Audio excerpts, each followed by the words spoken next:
Caso 1. Saúde LGBT. Karina tem 29 anos e se identifica como mulher cis lésbica. Ela nunca tinha ido ao ginecologista porque, segundo ela, em razão de ter relações sexuais exclusivamente com mulheres, não seria necessário se consultar com esse tipo de profissional.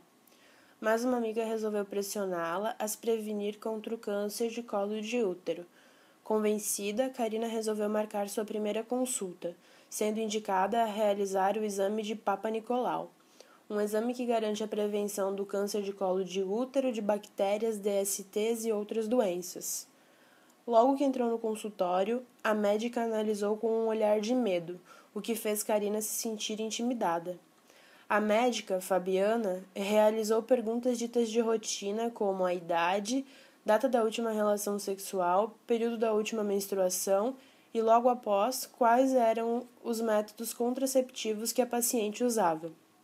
Karina, um pouco irritada, respondeu que era lésbica e que por isso não utilizava métodos contraceptivos. A médica então perguntou por que Karina tinha mentido sobre ter tido relações sexuais, já que era virgem. A paciente, já alterada, respondeu que não era virgem, mas que mantinha relações exclusivamente com mulheres.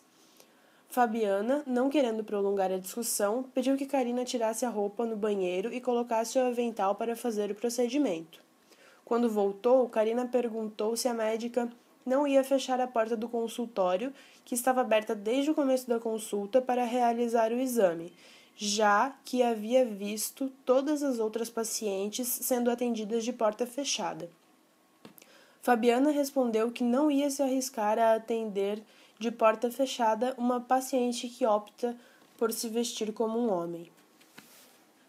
Em sua opinião, o que Karina deveria fazer? Passo 1.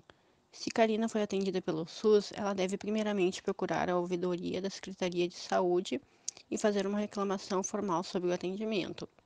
Passo 2. Depois de verificar se em sua cidade existe algum centro de referência em direitos humanos ou LGBT, para buscar assistência, uma vez que ela passou por um grave constrangimento. Passo 3. Se desejar, afinal não é todo mundo que tem disposição para isso, Karina pode fazer um boletim de ocorrência contra a médica, alegando danos psicológicos e/ou emocionais. Passo 4. Também seria importante formalizar uma denúncia nos conselhos de medicina, tanto estadual, regional quanto federal, uma vez que eles podem repudiar a atitude da médica ou até tomar alguma atitude mais severa. Passo 5. Por fim, Karina pode acionar a rede de lésbicas para mapear ginecologistas que estejam atentas e capacitadas para assistência médica adequada e não discriminatória. O sistema de saúde está preparado para lidar com questões LGBT? Por quê? O sistema de saúde não está preparado para lidar com questões LGBT. Embora a Política Nacional de Saúde Integral de Lésbicas, Gays, Bissexuais, Travestis e Transsexuais tenha sido instituída pela Portaria número 2836, de 1º de dezembro de 2011, com o objetivo de promover a saúde integral LGBT, eliminando a discriminação e o preconceito institucional, bem como contribuindo para a redução das desigualdades e a consolidação do SUS como um sistema universal, integral e equitativo, são poucos os municípios ou estados que implementam essa política pública. Desse modo, muito embora exista uma legislação específica visando a promoção da saúde LGBT+, ainda há diversas lacunas e entraves que impedem a materialização dos objetivos que a Portaria de número 2836 estabelece, pois observa-se com clareza, no caso exposto, a falta de conhecimento dessa profissional da saúde que reflete o panorama geral dos médicos e médicas de todo o Brasil sobre as especificidades da comunidade LGBT. Especificidades essas que se distinguem de segmento para segmento, isto é, as lésbicas demandam um cuidado ou atendimento próprio, enquanto os gays um cuidado e atendimento diferente, que na maioria das vezes irá se distinguir das demandas de pessoas heterossexuais e ou cisgêneras. Soma-se ao desconhecimento o preconceito. A desatualização dos cursos de graduação e saúde A não inclusão de estudos de gênero e saúde da população LGBT+, impede que se esteja preparado para lidar com tais questões. Além disso, a reciclagem de conhecimento dos profissionais da saúde em exercício ainda não abarca a saúde da população LGBT+, em geral. As pesquisas ou criação de dados e nem o incentivo satisfatório para que se faça sobre saúde LGBT+, são escassas, o que acaba por dificultar perspectivas de avanços no que se tangencia essa população, sejam eles preventivos ou de tratamentos. Como você acredita que podemos prevenir situações dessa natureza? As maiores problemáticas no caso narrado seriam tanto o desconhecimento de Karina acerca de sua saúde sexual, mas principalmente o desconhecimento da médica sobre saúde sexual lésbica e o enorme preconceito que ela mostra para lidar com a situação. E aí existem diversas frentes capazes de prevenir que outros casos como esse aconteçam, né? Uma frente seria através da pressão dos movimentos sociais a nível nacional para fazer com que os estados e os municípios implementem efetivamente a portaria que institui uma política nacional de saúde integral lésbica, gay, bissexual, travesti e transexual, a portaria 2836 de 2011. Outro aspecto importante seria investir na capacitação técnico-científica e ética das e dos profissionais da saúde dentro das universidades, para fazer com que eles possam atender de maneira adequada ao público LGBT+, evitando perguntas vexatórias e comentários desrespeitosos, além de possibilitar com que eles possuam conhecimento científico apropriado e coerente com a realidade dessas e desses pacientes. Então é preciso formar e reciclar as e os profissionais, de modo que o acesso à saúde seja tranquilo, constante, eficiente e também acolhedor para a comunidade LGBT+.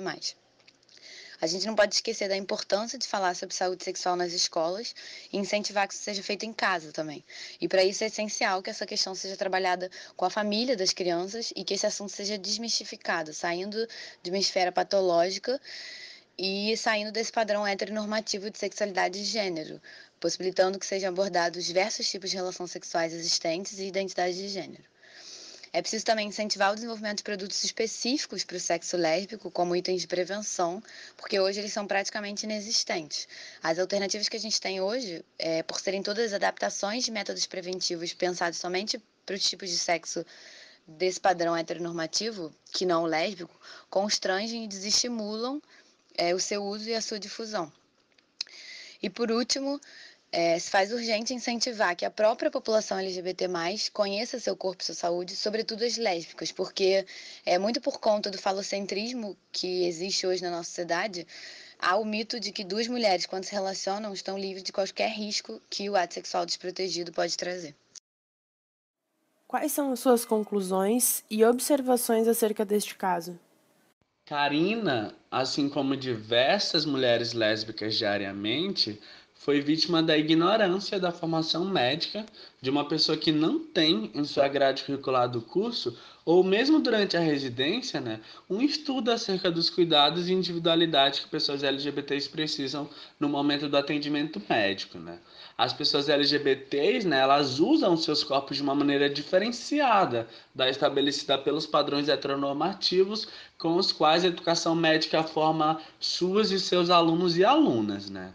Cada letra da sigla LGBT+, ela tem sua particularidade, que precisa, no mínimo, de humanização na hora do atendimento, bem como uma especialização ou mesmo formação básica, sobre atendimento à pessoa LGBT, visto que estamos falando de segmentos que possuem particularidades próprias.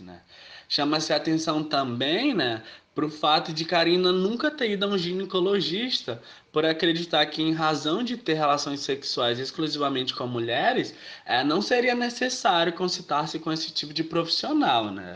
Pensamento esse que é amplamente difundido entre mulheres lésbicas e muitas vezes reforçado, por profissionais da área da saúde. Esse tipo de pensamento é extremamente nocivo, pois ele deixa as mulheres lésbicas em situação de risco. Em virtude disso, é preciso que se incentive a comunidade LGBT, nesse caso específico, as mulheres lésbicas, a terem o hábito de se consultar regularmente, pois embora se trate de uma condição diferente da heterossexualidade, o cuidado com a saúde não deixa de ser uma necessidade tão vital quanto é para pessoas não LGBTs, né? E esse estímulo ele pode ser promovido dentro da comunidade LGBT, através de palestras, distribuição de panfletos informativos, rodas de debate sobre o assunto, mas também por assistentes sociais, né, falando da importância de ter inserido em sua vida, né, exames de rotina, né, o que pode ser amplificado pelas secretarias estaduais e municipais de saúde e reforçado pelo Ministério da Saúde em última instância.